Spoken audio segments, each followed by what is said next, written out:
รายงานผลการฝึกอบรมหลักสูตรอำนวยการเทคนิคสาขาปี 2024 ด้วยความเอาใจใส่ของคณะอำนวยการใหญ่บริษัทสตาร์โทรคมที่มอบให้ศูนย์เทคนิคสร้างแผนเอาพนักงานหัวหน้าแขนงเทคนิค 18 สาขาแขวงมาทำเรียนและแลกเปลี่ยนความรู้ในวิชาห้องอำนวยการเทคนิคสาขาดังนั้นจึงได้จัดบั้นฝึกอบรมหลักสูตรอำนวยการเทคนิคสาขาปี 2024 โดยประสงค์คือ 1. เพื่อยกสูงระดับด้านบริหารและการคุ้มครองเวียกงานทางด้านเทคนิคอยู่บรรดาสาขาแขวง 2. ฝึกอบรมลงลึกความรู้วิชาเฉพาะทักษะในการพัวพันประสานงานเพื่อรับประกัน KPI เทคนิค 18 สาขาแขวงทั่วประเทศ 3. เพื่อเสริมสร้างให้เข้าใจระบบการเฮ็ดเวียกที่บริษัทวางออกโดยเฉพาะแม่นศูนย์เทคนิคหรือบรรดาแผนกที่วางลงให้บรรลุเป้าตามที่ทางบริษัทวางออก 4. เพื่อเกี่ยมพร้อมในการสร้างพนักงานหุ้น 2 หุ้น 3 ต่อไปให้เกี่ยมพร้อมเป็นการนำด้านเทคนิคที่ดีในอนาคตผ่านการดำเนินแผนฝึกอบรมให้หัวหน้าแขนงในครั้งนี้จำนวน 15 วันซึ่งหัวข้อในการฝึกอบรมในครั้งนี้แมนมีหลายหัวข้อซึ่งพวกเขาได้แบ่งการฝึกอบรมเป็น 2 ภาคส่วนคือการฝึกอบรมทางด้านทฤษฎีและฝึกอบรมผ่านการปฏิบัติตัวจริงสำหรับการฝึกอบรมทางด้านทฤษฎีก็ได้เน้นใส่การฝึกอบรมเป็นต้นแมนฝึกอบรมตามหัวข้อบทสอนที่ได้กาเขียนไว้คือ 1. การบริหารบุคลากรการเงินทรัพย์สินที่เกี่ยวข้องเวียกงานเทคนิค 2. การสร้างแผนการบริหารแผนการรายงานสรุปและถอดถอนบทเรียนของหน้าเวียก 3. ให้ความรู้เกี่ยวกับระบบเครือข่ายโดยรวมการเชื่อมต่อภายในนอกเครือข่ายและการเชื่อมต่อออกสู่สากล 4. การหันเปลี่ยนระบบเทคนิคเข้าสู่ระบบเทคโนโลยีใหม่ในยุค 5G และ AI 5. เวียกคุ้มครองโทรคม NOC 6. เวียกงานการก่อสร้าง 7. เวียกงานวางแผนและออกแบบเครือข่าย 8. เวียกงานสายส่ง 9. เวียกงานไฟฟ้าทุกๆหัวข้อภายหลังการสอนของอาจารย์แล้วจะสร้างกิจกรรมแลกเปลี่ยนด้วยการแบ่งเป็นกลุ่มและปฏิบัติตามแบบถือเป็นการแชร์ไอเดียของแต่ละแขวงในกลุ่มหลังจากนั้นก็ได้ขึ้นมานำเสนอความคิดของกลุ่มในห้องเรียนภายหลังนำเสนอแล้วทุกคนก็ได้ประกอบข้อคิดเห็นใส่และสุดท้ายทั้งอาจารย์สอนจึงจะสรุปออกมาและยังใส่ปฏิบัติตัวจริงและข้อกำหนดของบริษัทตัวใดที่ใส่ได้และจุดดีจุดคงค้างเช่น 1. กิจกรรมแลกเปลี่ยนด้วยการแบ่งเป็นกลุ่มวิธีการบริหารเวียกภายในสาขา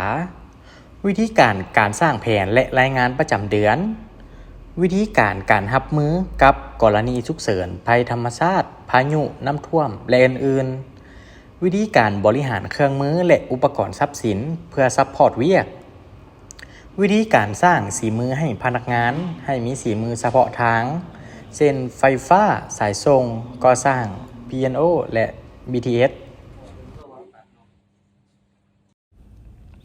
2. การสร้างแบบจำลองฐานเสาสัญญาณอังแต้นเพื่อให้ไอ้น้องรับรู้ถึงวิธีการและเข้าใจในเวียกงานการก่อสร้างรวมมี 1. การสร้างแบบจำลองฐานเสาใกล้มัดหรือเสาสายจอง 2. การสร้างแบบจำลองฐานเสาโมโนหรือเสากลม 3. การสร้างแบบจำลองฐานเสาเบตง 3. เวียกงานรับประกันคุณภาพของเครือข่ายก็ให้นักเรียนเฮาเฮ็ดวิธีการแก้ไขสัญญาณให้แก่ลูกค้าในรูปแบบต่างๆตามชนิดของสถานี 2G 3G 4G และ 5G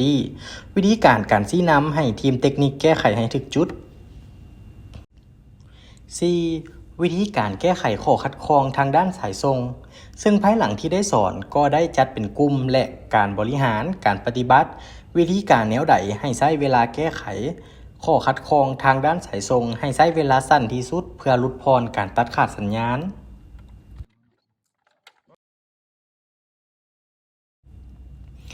5. วิธีการแก้ไขระบบไฟฟ้าจากไฟฟ้าเพื่อให้รับประกันวิธีการรับมือปัญหาที่เกิดจากระบบไฟฟ้าเช่น 1. เฮ็ดแนวใดให้ลดพรการแก้ไขฉุกเฉินที่เกิดจากข้อขัดข้องไฟฟ้า 2. วิธีการบริหารศูนย์ที่บ่มีไฟเมือง 3. วิธีการบริหารน้ำมันให้บ่เป็นหนี้ 4. วิธีการรับประกันศูนย์บ่ให้มีอุณหภูมิสูงขึ้น นอกจากสอนในห้องแล้ว พวกเราถือเอาการฝึกอบรมภาคตัวจริงเพื่อเฮ็ดตัวอย่างให้เบิ่งลงเฮ็ดเวียกกับสาขานครหลวงเพื่อแลกเปลี่ยนวิธีการจัดตั้งปฏิบัติและคุ้มครองเฮ็ดให้ปัญหาฉุกเฉินวงกว้างซึ่งได้แลกเปลี่ยนวิธีการกับพนักงานและคณะอำนวยการสาขาอย่างกงไปกงมาลงเฮ็ดเวียกตัวจริงของแผนกก่อสร้างแม่นเน้นใช้การกวดกาการสร้างเสาสัญญาณอังแต้นตัวจริงแทดเบิงระดับความเข้มของการเทปูนซีมังกวดกามาตรฐานการใช้เหล็กมัดเหล็กการจับระดับความเทียงการกวดกาความยาวความกว้างและกวดกาความถูกต้องตามการออกแบบและอื่นๆลงเฮ็ดเวียกตัวจริงในการกวดกาการแก้ไขสัญญาณให้แก่ลูกค้าสำหรับสัญญาณอ่อนและจุดที่บ่มีสัญญาณให้ได้ตามมาตรฐานที่แผนกรับประกันเครือข่ายลงเฮ็ดเวียกตัวจริงในการกวดกาสร้างระบบสำรองให้สายส่งและสายส่งออกไปต่างประเทศอยู่ขวามิตรภาพและวิธีการบำรุงรักษาระบบสายส่งในศูนย์แบ็คบอนและศูนย์ทั่วไป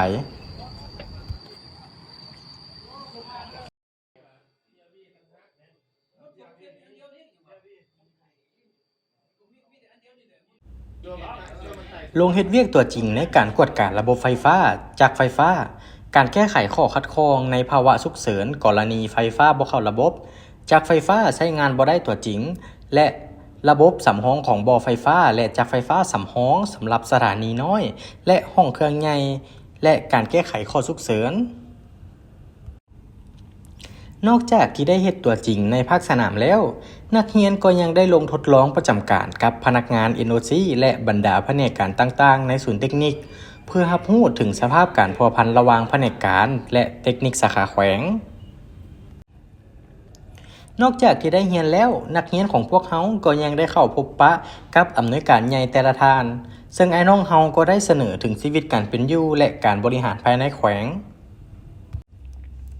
ได้พบปะกับบรรดาแผนกการศูนย์ต่างๆเพื่อรับรู้ถึงการบริหารเวียกงานโดยเฉพาะบรรดาศูนย์ที่เกี่ยวข้องเวียกการคุ้มครองเทคนิคสาขาเช่นศูนย์ CSC ศูนย์ ITC ศูนย์ SS บริหารทรัพย์สินบุคลากรและอื่นๆสรุปแล้วผ่านการฝึกอบรมและปฏิบัติตัวจริงเห็นว่าพนักงานได้แลกเปลี่ยนความรู้และสามารถเข้าใจถึงแนวทางของคันนำบริษัทและทิศทางเป้าหมายของบริษัทสุดท้ายนี้ก็ขอขอบใจสำหรับขั้นเทิงที่ให้โอกาสพนักงานสืบทอดได้มาแลกเปลี่ยนบทเรียนและขอบใจไอ้น้องสาขาที่ได้เอาใจใส่ในบ้านฝึกอบรมในครั้งนี้ขอขอบใจ